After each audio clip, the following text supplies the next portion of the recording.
C'est ça, la vie, c'est une expérience, quoi. Il y a plein de choses à tenter, à expérimenter. Là, maintenant, je stoppe pour écouter et voir quels sont les messages qui sont autour de moi. Lesintelligences.com, votre extracteur de connaissances. Pour dire mon parcours, hein, j'ai commencé par faire des choses qui n'ont rien à voir. Donc, j'ai étudié le droit.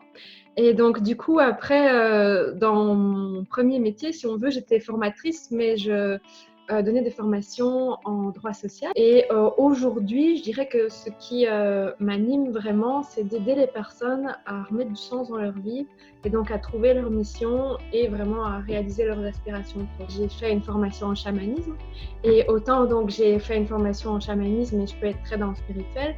Et donc j'aime autant ce côté du développement personnel qui permet d'atteindre ses objectifs que de juste être.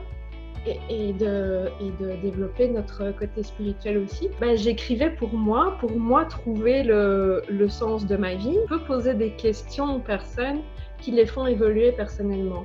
Parce qu'il y a mon histoire, mais un des buts aussi, c'est que derrière mon histoire, chacun se pose des questions pour aller chercher le sens dans sa propre histoire. Pour moi, une question, c'est quel est le sens dans ma vie? Quel est le sens dans ma vie personnelle? Qu'est-ce que ça me permet? Qu'est-ce que ça me permet de faire que je ne fais pas d'habitude? Et donc, je pense que pour chacun, ça va être différent. Et donc, pour chacun de se dire, tiens, si cet événement, il vient me toucher, ça veut dire qu'il y a une signification derrière.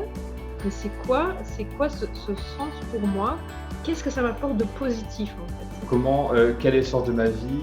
Quel est le sens de cet événement dans ma vie? Une première chose, c'est de voir, est-ce que ça me touche? Si l'événement, il me touche pas, s'il fait pas une émotion bien spécifique, c'est pas intéressant que j'aille creuser plus loin, en fait.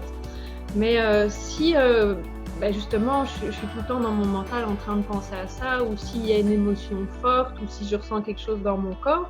Donc voilà, je vais déjà avoir des signes, je veux dire, bien concrets, qui vont dire ça me touche.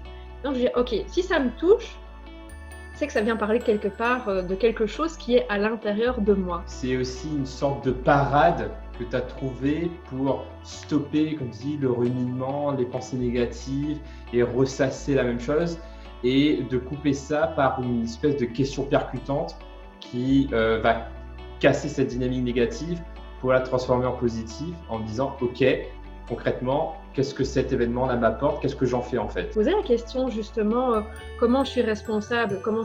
C'est comment j'ai créé cet événement ou comment j'ai autorisé cet événement? Ou en tout cas, maintenant que cet événement est là, comment j'y réponds? Par exemple, qu'est-ce qui se passerait ou qu'est-ce qui se passe quand justement une personne n'écoute pas la vie? On se dit, voilà, on avance, paf, on met les œillères et on y va. Quel est le risque à faire ça quand on n'écoute pas la vie en fait? Moi, je pense que ce qu'on peut avoir, c'est comme des schémas répétitifs. Ouais. Des choses qui vont pas, qui se répètent. Peut-être tomber dans les mêmes relations qui sont des relations toxiques. D'autres personnes, elles vont développer des maladies. Inscrivez-vous maintenant pour profiter de 4 jours offerts à notre plateforme.